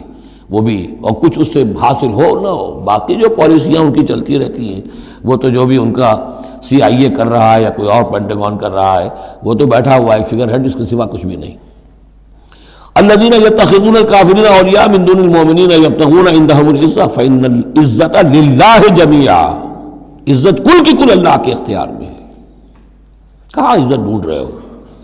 وقد نزل علیکم فی الکتاب، اور یہ بات تم پر نازل کی جا چکی ہے کتاب میں، یہ سورہ انعام کی آیت نمبر 68 ہے، جس میں روکا گیا مسلمانوں کو کہ جب تم دیکھو کہ کافر لوگ جو ہیں استہزاء کر رہے ہیں، قرآن کا مذاق اڑا رہے ہیں، تو کم سے کم یہ ہے، اب مکے کی آیت ہے وہ، اس وقت مسلمانوں میں اتنا زور تو نہیں تھا کہ ان کو چپ کر سکتے زبردستی، لیکن یہ کم سے کم یہ کرو کہ وہاں بیٹھو مت، وہاں سے چلے جاؤ، احتجاجاً جو ہے وہاں سے رخصت ہو جاؤ، پھر وہاں بیٹھو نہیں۔ اگر بیٹھے رہو گے تو ہو سکتا ہے تمہاری غیرت کے اندر کچھ کمی آتی چلی جائے، تمہاری جو حس جو ہے وہ پھر کند پڑ جائے۔ تو اسی کا حوالہ دیا جا رہا ہے، وقد نزل علیکم، اللہ اتار چکا ہے تم پر فی الکتاب، اسی کتاب میں قرآن میں، ان اذا سمعتم آیات اللہ یکفر بہا، جب تم سنو کہ اللہ کی آیات کا کفر کیا جا رہا ہے، وہ یستہزأ بہا، اور ان کا مذاق اڑایا جا رہا ہے، فلا تقعدوا معہم، تو ان کے ساتھ مت بیٹھو، حتی یخوضوا فی حدیث غیرہ، یہاں تک کہ پھر وہ کسی اور بات میں لگ جائے، پھر دوبارہ آ جاؤ، کوئی حرج نہیں، کوئی اور بات ہے، اس لیے کہ بہرحال ان کو کوئی نے تبلیغ کرنی ہے، ان سے گفتگو کرنی ہے، تعلق منقطع نہیں کرنا، لیکن جب وہ یہ حرکت کر رہے ہو تب ان کے قریب مت بیٹھو۔ انکم اذا مثلہم، اگر تم بھی بیٹھے رہو گے اس وقت اسی حالت میں ان کے ساتھ تو پھر تم بھی ان جیسے ہو جاؤ گے۔ ان اللہ جامع المنافقین والکافرین فی جہنم جمیعا، یقیناً اللہ تعالیٰ جمع کر کے رہے گا منافقوں کو بھی اور کافروں کو بھی جہنم میں، سب کو۔ الذین یتربصون بکم، وہ جو تمہارے لیے ایک انتظار کی حالت میں ہیں، دیکھنا چاہتے ہیں، دیکھیے اونٹ کس کروٹ بیٹھتا ہے، تیل دیکھو، تیل کی دھار دیکھو، آخری فتح مسلمانوں کو ہوتی ہے یا کفار کو ہوتی ہے، دونوں کے ساتھ کچھ نہ کچھ تعلقات رکھو تاکہ وقت جو بھی ہو، جو بھی صورتحال سچویشن جو بھی ہو جائے، ہم اس کے اندر اپنے بچاؤ کی کوئی شکل کر لیں۔ تو الذین یتربصون بکم، وہ تمہاری بات طاق میں ہیں، منتظر ہیں، سوچ رہے ہیں۔ فَإِن كَانَ لَكُمْ فَتْحٌ مِّنَ اللَّهِ، تو اگر تمہیں فتح مل جاتی ہے اللہ تعالیٰ کے فضل و کرم سے، قَالُوا أَلَمْ نَكُن مَّعَكُمْ، وہ آ جائیں گے، ہم بھی تو آپ کے ساتھ تھے، مسلمان تھے، ہمارا بھی حصہ نکالیے مال غنیمت میں سے۔ وَإِن كَانَ لِلْكَافِرِينَ نَصِيبٌ، اور اگر کوئی حصہ پہنچ جائے کافروں کو، کوئی فتح انہیں وقتی طور پر حاصل ہو جائے، ان کا پلڑا بھاری ہو جائے، قالوا، تو وہ کہے کہ اپنے ان کافروں ساتھیوں سے، أَلَمْ نَسْتَحْوِذْ عَلَيْكُمْ، کیا ہم نے آپ کا گھیراؤ نہیں کر لیا تھا، ہم نے آپ کو بچایا ہوا تھا کہ یہ مسلمان جو ہیں، ہم تو اوٹ بنے ہوئے تھے اصل میں، آپ سمجھتے ہیں مسلمانوں کے ساتھ ہو کر ہم جنگ کرنے آئے تھے، نہیں، ہم اس لیے آئے تھے کہ مسلمانوں کے حملوں سے آپ کو بچائیں۔ أَلَمْ نَسْتَحْوِذْ عَلَيْكُمْ وَنَمْنَعْكُمْ مِنَ الْمُؤْمِنِينَ، ہم نے تو بچایا ہے آپ کو مسلمانوں سے۔ فَاللَّهُ يَحْكُمُ بَيْنَكُمْ يَوْمَ الْقِيَامَةِ، تو اللہ ہی فیصلہ کرے گا تمہارے مابین قیامت کے دن۔ وَلَن يَجْعَلَ اللَّهُ لِلْكَافِرِينَ عَلَى الْمُؤْمِنِينَ سَبِيلًا، اور اللہ تعالیٰ کافروں کو اہل ایمان کے مقابلے میں راہیاب نہیں کرے گا۔ ان المنافقون یخادعون اللہ وهو خادعهم،